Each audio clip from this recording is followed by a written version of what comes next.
देखिए, निम्नलिखित में से किस कार्य के लिए शब्दकोश से सहायता नहीं मिलेगी? शब्दकोश यानी डिक्शनरी, डिक्शनरी से सहायता नहीं मिलेगी लिखा है।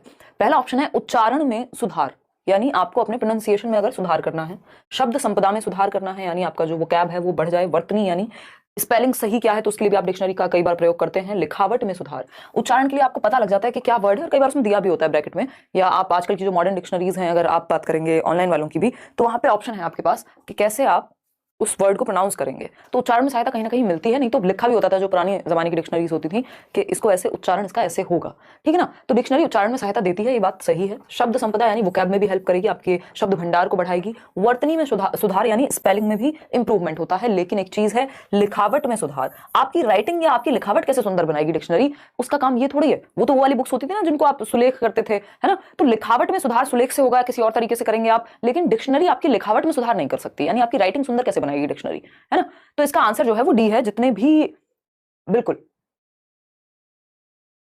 बहुत ही बढ़िया, कोई दिक्कत परेशानी, सब अलग अलग आंसर दे रहे हैं इसका। एक मिनट रुक जाइएगा, पोल ठीक से जा रहा है भाई, एक मिनट रुको, आप दीजिए आंसर, एक मिनट रुकना।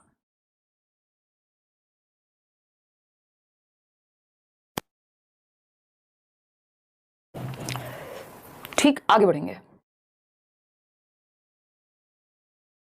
क्वेश्चन नंबर है 2, समग्र भौतिक प्रक्रिया विधि में डैश अवबोधन विषय का आधार है। समग्र भौतिक प्रक्रिया, ये इसको टीपीआर कहते हैं। इंग्लिश पेडागोजी में भी सेम टॉपिक्स ही हैं, सिलेबस आपका सेम ही है दोनों में। टीपीआर बोले तो टोटल फिजिकल रिस्पांस, समग्र भौतिक प्रतिक्रिया यानी फिजिकल रिस्पांस को भौतिक कह रहे हैं। इसमें क्या है, टीचर ने कहा कि इतनी बड़ा एक कुछ था, है ना, या फिर मछली जल की रानी है, यानी टीचर ने कहा जो मैं एक्टिविटी करूं उसी के पीछे आपको टोटल फिजिकल रिस्पांस करना है, जो आपको कहा जा रहा है एग्जैक्ट वही चीजें आपको उस निर्देशन के हिसाब से फॉलो करनी है।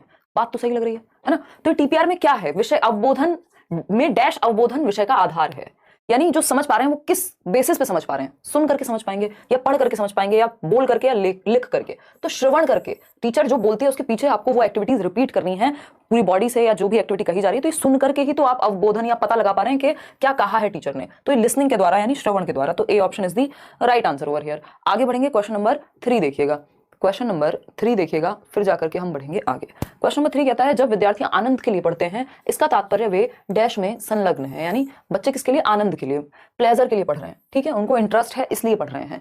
तो वो किस चीज में संलग्न होंगे, सरसरी दृष्टि से पठन करेंगे, बारीकी से पठन करेंगे, गहनता के साथ पठन करेंगे, विस्तार से पढ़ेंगे? बताइएगा एक बार, कोशिश कीजिए इसका जवाब देने की सही तरीके से। सब अपने अपने तरीके से इसका आंसर दे रहे हैं। गहनता के लिए फिर आपकी क्लासरूम में पढ़ाई कराई जाती है, जो सी की तरफ दौड़ लगा रहे हैं कई लोग। गलत आंसर हो गया, देखिएगा, बहुत ही बढ़िया, मिक्स्ड आंसर्स आ रहे हैं इसमें, समझते हैं। अगर हम बात करें, सी कह रहे हैं कितने परसेंट लोग, 44% लोग, और भी देखें बाकी लोग कितने परसेंट क्या दे रहे हैं आंसर, 17% डी दे रहे हैं। देखिएगा, जब विद्यार्थी आनंद के लिए पढ़ते हैं तो इसका तात्पर्य वे डैश में संलग्न है। सरसरी दृष्टि से पठन, ये तो जब आपको बहुत ही तेजी से कुछ कोई वर्ड ढूंढ रहे हैं तब ऐसा करते हैं आप, जब स्कैनिंग का प्रयोग करते हैं। बारीकी से पठन, गहनता के साथ पठन या विस्तार से पठन, जब आप कुछ पढ़ रहे होते हैं आनंद के लिए तो आप जितना चाहे पढ़ते जाते हैं। विस्तार के लिए पठन यहाँ सही उत्तर होगा, ना कि आपका गहनता के साथ पठन। गहनता के साथ पठन जब आपको स्पेसिफिकली कुछ ऐसा करने के लिए कहा जा रहा है क्लास में कि आपको पर्टिकुलरली याद करना है आंसर या वो इन्फॉर्मेशन निकालनी है, उस तरफ ज्यादा चलेगा जो कक्षा में होगा। जब आप आनंद के लिए पढ़ रहे हैं तो आप विस्तार पे फोकस करते हैं। D option is the right answer. आगे बढ़ेंगे, क्वेश्चन नंबर 4 देखिएगा। क्वेश्चन नंबर 4 कहता है भाषा संकेत परिवर्तन और भाषा संकेत मिश्रण बहुधा डैश देखे जाते हैं। भाषा संकेत परिवर्तन और भाषा संकेत मिश्रण, यानी आप मिक्स कर देते हैं जो संकेत हैं उनको आपस में, जब अपनी सुविधा के अनुसार समझने के लिए भाषा को। किन लोगों में देखे जाएंगे, एकल भाषी लोगों में, तो यहाँ मिश्रण की संभावना ही नहीं है क्योंकि एक ही भाषा है। द्विभाषी में, पठन वैकल्य ग्रसित बच्चों में या गणन वैकल्य ग्रसित बच्चों में, तो गणना की तो यहाँ बात ही नहीं होगी। तो एक ही बात हमारे पास बचती है कि वो बच्चे जिनको 2 भाषाएं आती हैं, मान लीजिए मदर टंग हिंदी है, स्कूल में इंग्लिश बोली जाती है, तो कई बार संकेत परिवर्तन और भाषा संकेत मिश्रण कर देते हैं, दोनों चीजों को मिक्स कर देते हैं। जैसे आप लोग चैटिंग करते हैं, है ना, मैं चलना बंद करती हूँ, एक जगह खड़ी रहती हूँ। जैसे आप लोग चैटिंग करते हैं इंटरनेट पे ही, हिंदी और इंग्लिश सबका मिश्रण बना करके, तो B option is the right answer. आगे बढ़ेंगे क्वेश्चन नंबर 5 पर। क्वेश्चन नंबर 5 देखिएगा, ये क्या कहता है, भाषा की आधारभूत संरचनात्मक इकाई है, यानी बेसिक जो यूनिट है लैंग्वेज की। बताइएगा एक बार, बेसिक यूनिट ऑफ लैंग्वेज एक तरह से ये पूछा है हमसे। आधारभूत इकाई, साइंस पेडागोजी तो हम नहीं करेंगे, देखो बैच में होगी वो। फिर पैर को क्या हुआ यार रचना, कल उतरते हुए यहीं से मोच आ गई बहुत ही गंदे तरीके से, पैर से मुड़ गया, फिर बस मजे आ गए। उसके बाद तो सब कर लिया, गर्म पट्टी बांध ली, ये कर लिया वो कर लिया, फिजियो को दिखा लिया। फिर उसके बाद अब समझ में आया कि हाँ आइस पैक का इस्तेमाल भरपूर हो रहा है और दवाई भी। तो अब आराम है, मतलब मैं खड़े हो पा रही हूँ, अदरवाइज आज दोपहर तक भी स्थिति अच्छी नहीं थी। अब हो जाएंगे नोट्स प्रिंट। जो नए वाले नोट्स आपके साथ शेयर किया ना टेलीग्राम में, वो आप एक बार प्रिंट करिएगा, और बाकी सब्जेक्ट्स के भी मैं कर दूंगी जल्दी ही, ठीक है। प्रणाम इनविजिबल। चलिए, ये कह रहे हैं 46% लोग, यानी भाषा की आधारभूत संरचनात्मक इकाई स्वनिम है। इसको हम क्या कह देते हैं? फोनीम कह देते हैं, स्मॉलेस्ट इकाई है ये, ठीक है। आकृति, मॉर्फीम, लेखा क्षेत्र, भाषा विषय नहीं, स्वनिम है। फैक्चुअल क्वेश्चन है, इसमें हम क्या कर सकते हैं, ठीक। क्वेश्चन नंबर 6 देखिएगा। क्वेश्चन नंबर 6 देखिएगा, ये कहता है बहुविकल्पी प्रश्न, क्लॉज परीक्षण, निम्नलिखित का मिलान करो आदि प्रश्नों के उन प्रकारों के उदाहरण हैं जिन्हें हम बहुधा डैश परीक्षणों में देखते हैं। यानी बहुविकल्पीय प्रश्न जैसा ये है, एमसीक्यू की बात हो रही है, ठीक। क्लॉज परीक्षण होता है कि बीच में आपको fill in the blank fill करने हैं, तो वो भी क्लॉज परीक्षण हो गया। निम्नलिखित का मिलान कर लो, साइड ए है साइड बी है, मिलान करो कौन सा सही है कौन सा गलत है। तो ये एमसीक्यू बेस्ड या वस्तुनिष्ठ ऑब्जेक्टिव टाइप प्रश्न पत्रों में या परीक्षणों में ही इनका प्रयोग ज्यादा किया जाता है। आप अपने भी एग्जाम में देख लीजिए, तो यहाँ पे मिलान की भी बात आती है कई बार फिल इन द ब्लैंक के अच्छा इसकी जगह पे, जैसे कल हम एनईपी के क्वेश्चन कर रहे थे, तो कहां से कहां शिफ्ट होता है, तो वो क्लॉज की तरह काम करेगा, ठीक। पत्र लेखन, मौलिक निबंध नहीं, वस्तुनिष्ठ प्रश्नों में, क्योंकि ये क्लोज्ड एंडेड क्वेश्चंस होते हैं। क्वेश्चन नंबर 7 देखिएगा एक बार और जवाब दीजिएगा। क्या कहता है क्वेश्चन नंबर 7? यदि आप शब्दों के सिर्फ समानार्थी और विपरीतार्थी जानना चाहते हैं तो आपको किसकी आवश्यकता होगी? समानार्थी बोले तो सिनोनिम, यानी जो समान अर्थ रखते हो, और विपरीतार्थी बोले तो ऑपोजिट वर्ड्स। बताइएगा एक बार और जवाब दीजिएगा, फटाफट से बताइएगा। मेरी फ्रेंड कासिन शिफा को बेस्ट ऑफ लक बोल दीजिए please. Kasun Shifa, best of luck भी मेरी तरफ से, एकदम बेस्ट ऑफ लक। और थोड़ी बहुत समस्याएं अगर आए भी जीवन में, फिर भी मस्त तरीके से काम करिए, खुश रहिए, है ना। All the best. जो कंसिस्टेंटली आप मेहनत करते हैं, वो कंसिस्टेंसी बेसिकली आपको हेल्प करती है लॉन्ग रन में। चलिए देखिएगा एक बार, ए ऑप्शन कह रहे हैं 47% लोग, यानी यदि आप शब्दों के सिर्फ समानार्थी और विपरीतार्थी जानना चाहते हैं, तो शब्दकोश में सिर्फ समानार्थी या विपरीतार्थी होते हैं क्या? और भी चीजें होती होंगी, है ना।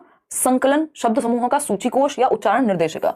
तो इसका जो आंसर है वो है शब्द समूहों का सूचीकोश, यानी आपने कुछ ग्रुप ऑफ वर्ड्स का एक सारणी ले ली है जिसमें एक तरफ लिखे हुए विपरीतार्थी, एक तरफ लिखे हुए समानार्थी। तो ये ज्यादा बेटर ऑप्शन हो गया जो शब्द कोश से भी, क्योंकि डिक्शनरी में भी कई बार नाउन फॉर्म है और भी एक्स्ट्रा चीजें होती हैं जो गिवन होती है, लेकिन यहाँ पे बात सिर्फ समानार्थी और विपरीतार्थी की हो रही थी, तो सी ऑप्शन ज्यादा सही है। आगे बढ़ेंगे क्वेश्चन नंबर 8 पर, देखिएगा इसको समझिएगा। क्या कहता है क्वेश्चन नंबर 8? वर्ग शब्द पहेलियों के भाषा खेल विद्यार्थियों को उनकी डैश सुधारने में मदद करते हैं। यानी वर्ग शब्द पहेलियों के भाषा खेल, यानी बच्चे क्या है, लैंग्वेज के गेम्स खेल रहे हैं जिससे उनके क्या सुधारने में मदद मिलेगी।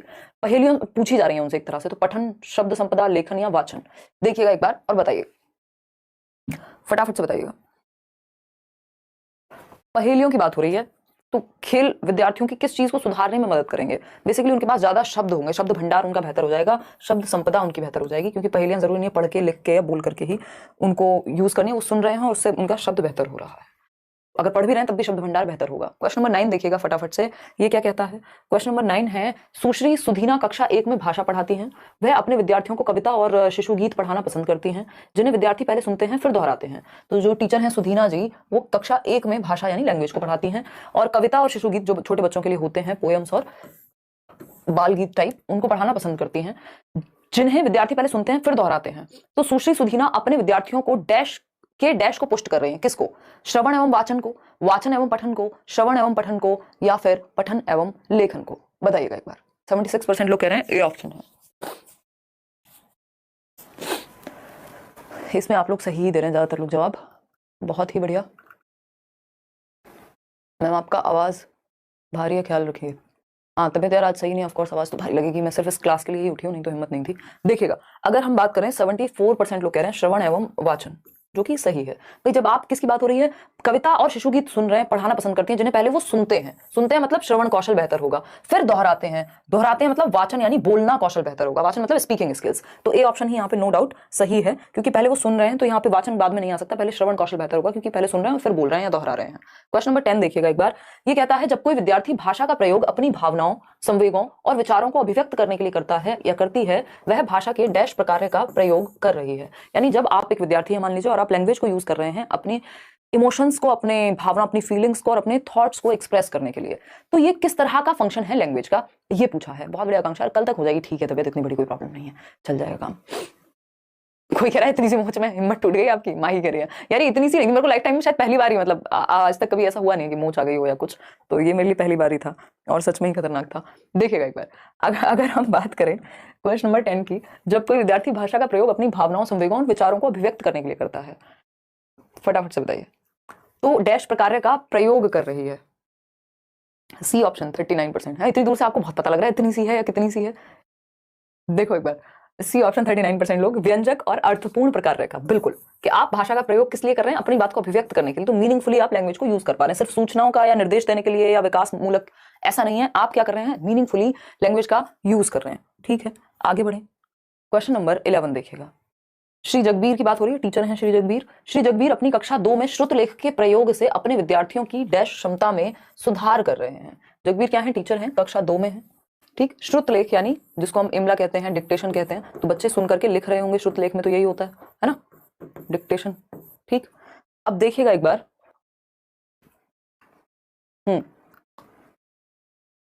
आप जो करवाती हो वो सब्जेक्ट हो जाता है, लेकिन मॉक टेस्ट करो तो बहुत गलत होते हैं। अपराजिता, तो उसी पे तो काम करना है, आप एसी क्यों चलाते हो, बीमार तो हो गई, अवॉइड एसी। पारुल, ये सिर्फ यहाँ क्लास के लिए चलता है, अब सारे ज्ञानचंद बन गए हैं, ये सिर्फ क्लास के लिए चलता है, क्योंकि ये पूरा पैक्ड है, साउंड प्रूफ्ड है, तो उसमें क्या होता है कि बहुत गर्मी और लाइट्स इतनी ज्यादा होती हैं, तो बहुत कम टेम्परेचर पे चलाना पड़ता है, अदरवाइज यहाँ उमस हो जाएगी बहुत ज्यादा। वैसे नहीं चलाती हूँ नॉर्मल जिंदगी में, बस स्टूडियो में चलता है एसी। देखो एक बार, अगर हम बात करें क्वेश्चन नंबर 11 की, तो बी कह रहे हैं 74% लोग। तो श्री जगबीर अपनी कक्षा 2 में श्रुत लेख यानी डिक्टेशन, जिसमें बच्चे सुन करके लिख रहे हैं, इमला कहते थे जिसको, अपने विद्यार्थियों की डैश क्षमता में सुधार कर रहे हैं। किसमें, लेखन और श्रवण में, या श्रवण एवं लेखन में। पहले विद्यार्थी सुनेंगे, जब श्रुत लेख का मतलब है सुन करके लिखना, तो पहले बोला कि एक चिड़िया थी, तो बच्चे ने पहले सुना और फिर लिखा, तो श्रवण और लेखन दोनों बेहतर हो रहे हैं। ऐसा नहीं कि पहले लिखा और, तो ये ए नहीं हो सकता, इसका आंसर बी सही होगा। पठन एवं लेखन, पठन एवं लेखन से ज्यादा क्या है यहाँ, सुनना और लिखना, बी ऑप्शन। क्वेश्चन नंबर 12 देखिएगा और जवाब दीजिएगा। क्वेश्चन नंबर 12 क्या कहता है, पठन को प्रभावित करने वाली अधिगम विकलांगता है, यानी आपकी रीडिंग को प्रभावित करने वाली अधिगम विकलांगता या दिव्यांगता क्या है, ये पूछा है हमसे, फटाफट से बता दीजिए। इंग्लिश भी कराएंगे, डोंट वरी, बिल्कुल पुष्पांजलि, ध्यान रखेंगे, बहुत ही बढ़िया। शुक्र मनाओ कल तक ठीक हो जाए, डर है हेयरलाइन ना आ गया वो कहीं। देखो एक बार,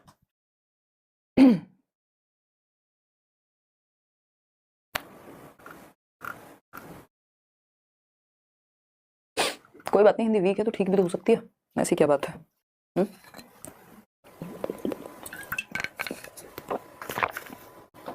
बी ऑप्शन 82% लोग कह रहे हैं। चलिए समझते हैं।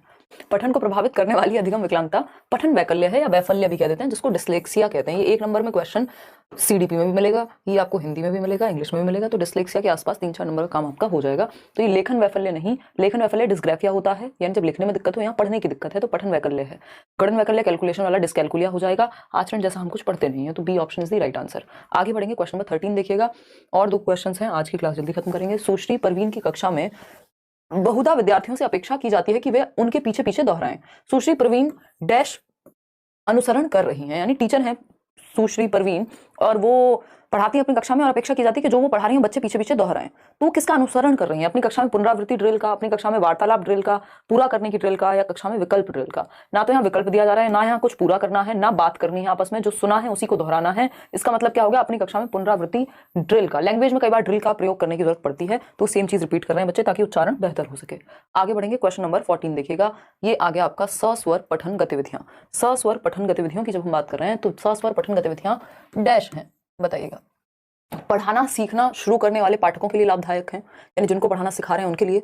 पढ़ना सीखना शुरू करने वाले पाठकों के लिए लाभदायक नहीं है। केवल पठन के उच्च स्तर तक पहुंच गए पाठकों के लिए लाभदायक नहीं है, या फिर पठन के उच्च स्तर तक पहुंच गए पाठकों के लिए लाभदायक नहीं है। बताइएगा एक बार, फटाफट से बताइएगा, तब जाकर के हम आपको कोई और बात कर पाएंगे। देखा मैम सब कितनी केयर करते हैं आपकी। हाँ प्रिया राजपूत, ये बात बिल्कुल मैं मानती हूँ, और इसीलिए मैं यहाँ खड़े हो पा रही हूँ, अदरवाइज तो फिर दूसरा कोई रीजन ही नहीं है ना। क्योंकि इस टाइम पे आप, अब मैटर ये नहीं करता हमने 15 क्वेश्चंस किए, मैटर ये है कि आपकी वो कंटिन्यूटी दिमाग में बनी रहना बहुत जरूरी है, वो हौसला बने रहना बहुत जरूरी है इस टाइम पे। अदरवाइज नोट्स भी मिलेंगे, बड़े सेशंस भी होंगे, और लाइक शेयर तो आप करेंगे ही, जो कि आप भूल जा रहे हैं। 27,200 कुछ लोग हैं हम लोग, और 9,000 लोगों ने लाइक किया है। कहाँ हैं बाकी के 3 गुना लोग में से सिर्फ 1/3 कर पा रहे हैं। हाँ बताओ एक बार फटाफट से, धन्यवाद यार, ठीक है। ये कह रहे हैं 88% लोग। चलिए समझते हैं। सस्वर पठन, जिसको हम क्या कहते हैं, सस्वर मतलब लाउड रीडिंग, जब आप प्रॉपर सुर लय ताल के साथ पढ़ रहे हैं, है ना। तो पढ़ना सीखना शुरू करने वाले पाठकों के लिए लाभदायक होता है, या पढ़ना सीखना शुरू करने वाले पाठकों के लिए लाभदायक नहीं है। भाई क्यों नहीं है लाभदायक, है ना। जब टीचर आप जाते हैं, मछली जल की रानी थी है ना, जीवन उसका पानी है, तो स्वर के साथ पढ़ रहे हैं टीचर, तो इंटरेस्ट आता है बच्चे को जो पढ़ना सीख रहा हो उसके लिए, है ना। उच्च स्तर तक पहुंचने के लिए तो सस्वर की जरूरत नहीं, फिर तो आप गहनता से पढ़ने के लिए आप मन में मौन पठन करते हैं। सस्वर तो उच्चारण वगैरह और इंटरेस्ट क्रिएट करने के लिए लाया जाता है, तो जो पढ़ना सीख रहे हैं उनके लिए ज्यादा इंपॉर्टेंट है सस्वर पठन। ठीक, सस्वर मतलब लाउड रीडिंग और मौन पठन गहनता से पढ़ने के लिए यानी साइलेंट रीडिंग। तो आपको ज्यादा डिटेल में जाना होता है तो आप साइलेंट रीडिंग करते हैं, जैसे आप अभी बड़े हो चुके हैं और छोटे बच्चों के साथ डील करने में आपको लाउड रीडिंग का प्रयोग करना होता है सस्वर पठन का। क्वेश्चन नंबर 15 आज के लिए आखिरी है। निम्नलिखित में से किस स्थिति में उपचारात्मक शिक्षण दिया जाना चाहिए? उपचारात्मक आप समझते हैं ना, remedial teaching, remedial teaching, remedial teaching, बताइएगा रेमेडियल टीचिंग। और डायग्नोस करके रेमेडियल टीचिंग दी जाती है। डायग्नोस्टिक होती है क्या? निदानात्मक परीक्षण, पहले निदान करेंगे फिर उपचार करेंगे। इतनी बात हमें क्लियर है, कोई दिक्कत परेशानी दर्द समस्या इस बात को समझने में नहीं होगी। आज तक मेरा कोई भी कमेंट नहीं पढ़ा है। पल्लवी गोयल आज पढ़ लिया, आप नाराज बिल्कुल मत होइए मेरे से, है ना, नाराज मत होइए पल्लवी, बिल्कुल नाराज होना अच्छी बात नहीं होती। ईस्ट और best, ma'am is the best है, ऐसे हाथ भी ऊपर करना है क्या? चलिए आगे बढ़ते हैं। देखिएगा, अरे हम सभी यूनिक हैं यार, मस्त रहो खुश रहो। देखो बी ऑप्शन 61% लोग कह रहे हैं। तो उपचारात्मक शिक्षण किस स्थिति में दिया जाना चाहिए? विद्यार्थी अधिगम का आनंद ले रहे हैं तब, विद्यार्थी पढ़ाई गई अवधारणा को समझ नहीं पा रहे हैं तब, विद्यार्थी अपनी गति से स्वयं अध्ययन करना चाहते हैं तब, या विद्यार्थी कहानी की पुस्तक पढ़ना चाहते हैं और पठन का आनंद ले रहे हैं। भाई उपचार कब दिया जाता है? ये कितनी बार हमने डिस्कस किया है। डी के बाद आर आएगा, यानी पहले डायग्नोस करेंगे, निदान यानी गैप का पता लगाएंगे और फिर रेमेडी देंगे। तो प्रॉब्लम क्या है कि वो समझ नहीं पा रहे हैं, तो गैप पता लग गया हमें, अब हमें रेमेडी देनी है। तो जो निदानात्मक या उपचारात्मक शिक्षण है वो कब दिया जाएगा? जब बच्चों को समझने में दिक्कत हो रही है, जब वो समझ नहीं पा रहे हैं। तो ये बी ऑप्शन है। जो इंपॉर्टेंट टॉपिक्स की लिस्ट बताई थी उसमें मैंने आपके साथ ये शेयर किया था। आउट ऑफ 15 कितने ठीक हुए? सेशन पसंद आया हो लाइक शेयर कीजिएगा, और सब्सक्राइब नहीं किया हो तो